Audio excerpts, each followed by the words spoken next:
Hello everybody and welcome to Curtis Eustace Photography and Video. Today we're going to talk about the Fuji GFX50s and the 50R. If you're thinking about getting into medium format and if you're looking at the Fujis, which one should you buy?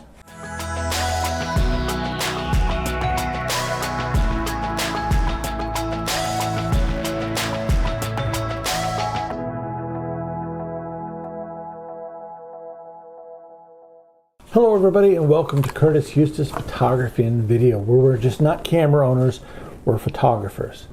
Now I wanted to talk to you today about the Fuji GFX50s and the 50R. If you are considering purchasing or getting into the medium format field, let's say you're in the full frame photography thing and you think, well, medium format, that's the way to go. Fuji makes two great medium format cameras. And there's some differences between the 50R and the 50s. And we're going to go over that and why maybe you would want to pick the 50s over the 50R, 50R over the 50s. If you're not familiar with the 50R is a rangefinder style medium format camera that Fuji puts out. They came out with this camera a little while ago. The 50s, it's more of a DSLR type medium format camera. It's 51 megapixels. Let's just say 50 megapixels for argument's sake. It is a DSLR style camera. It is mirrorless. It has no mirror in it. And it has some advantages over the 50R, which I'll get to in a minute. I contemplated buying the 50R actually, but decided no, I actually didn't want to buy the 50R. I was going to stay with the 50s and maybe get an extra body for the 50s. Why would I choose the 50s over the 50R?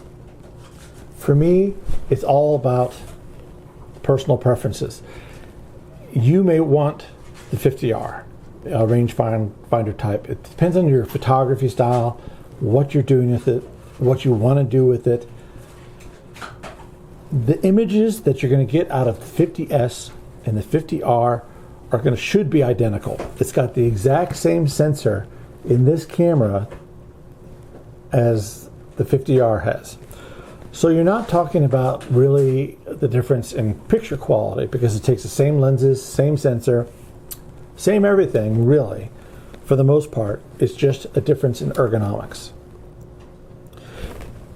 I do a lot of portrait work and commercial work, and I'm continually turning the camera left and right.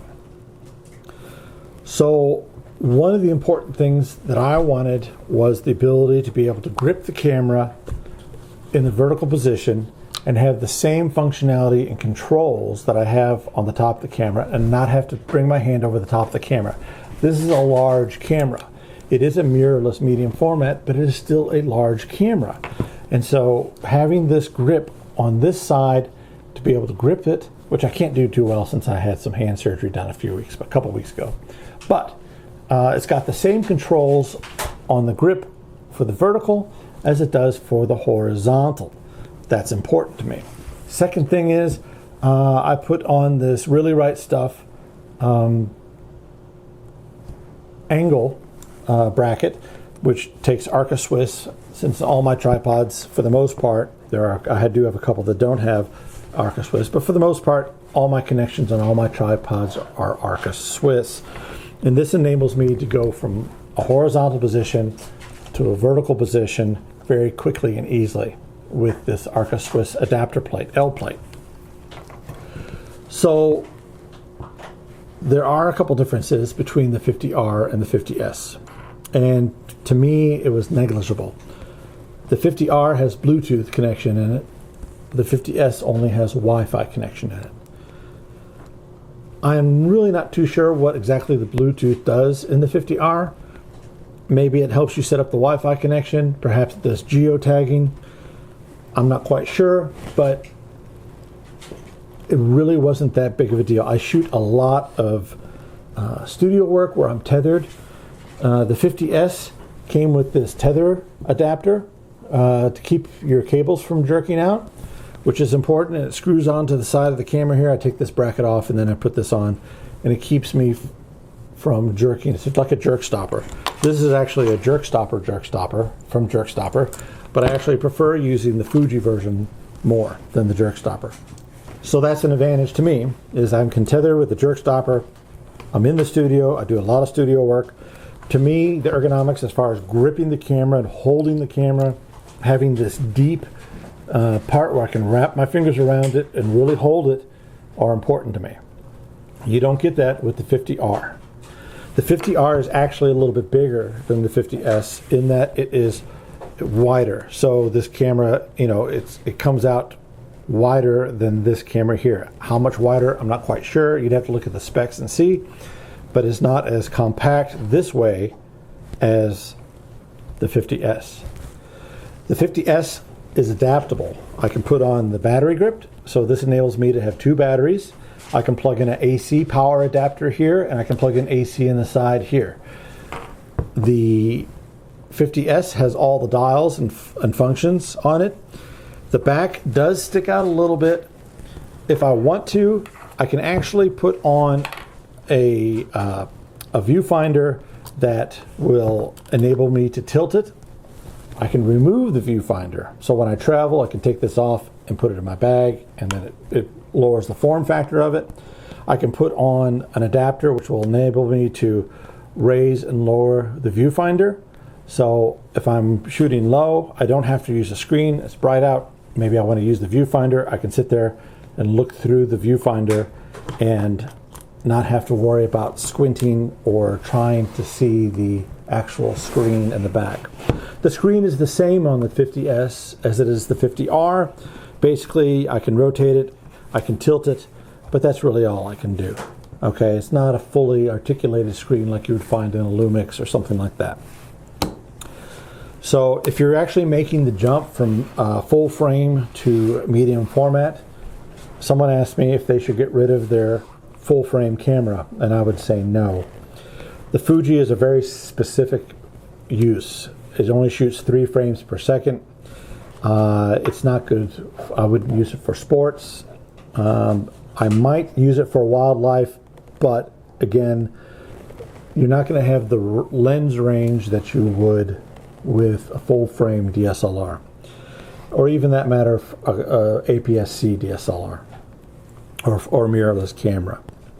The Fuji is really, this medium format is a complement to whatever you have. If you're trying to go bigger, like if you want more pixels for editing, I like using more pixels for group shots. Do you necessarily need to have more pixels for group shots and things like that? No, you don't.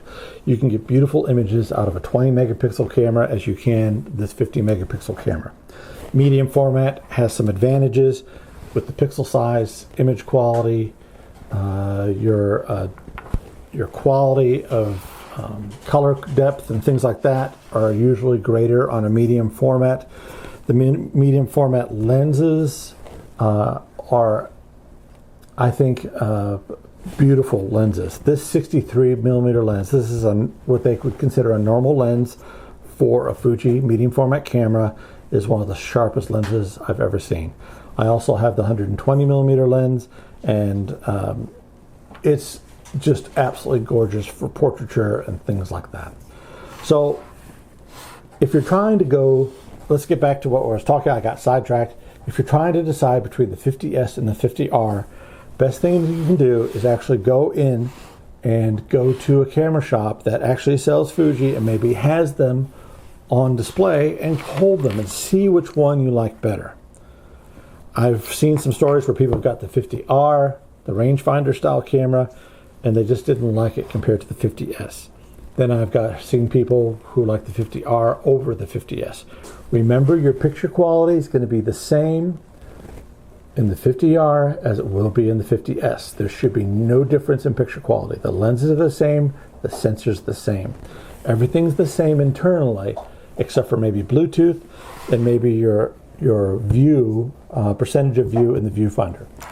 I think that 50S gives you a little bit more percentage as far as in the viewfinder as opposed to the 50R. The 50R, the viewfinder, of course, is going to be over here on the left side of the camera, so you'll be putting your eye up to the left side of the camera, and the GFX50s, of course, has your viewfinder in the middle top. So which one do you get? It's up to you guys. Do you get the rangefinder? Do you get the DSLR type? They're both mirrorless. They're both phenomenal cameras. You can't go wrong.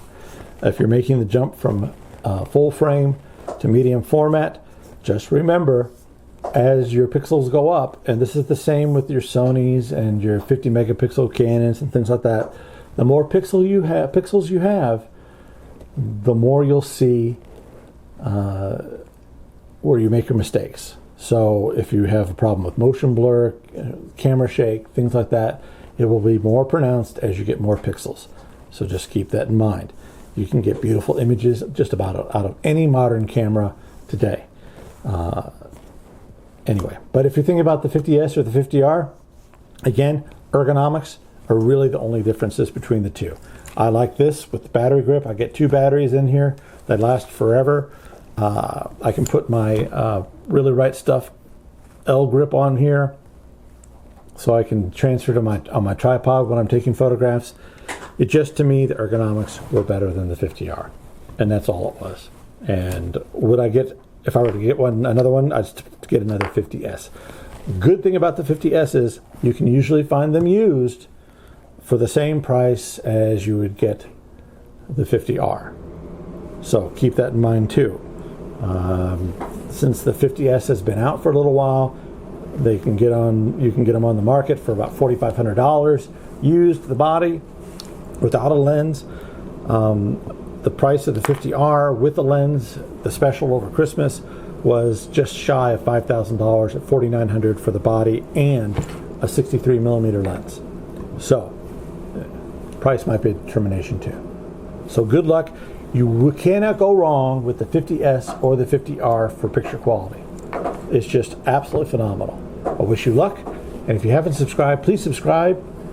If you like the video, share it with your friends, and we'll see you next time.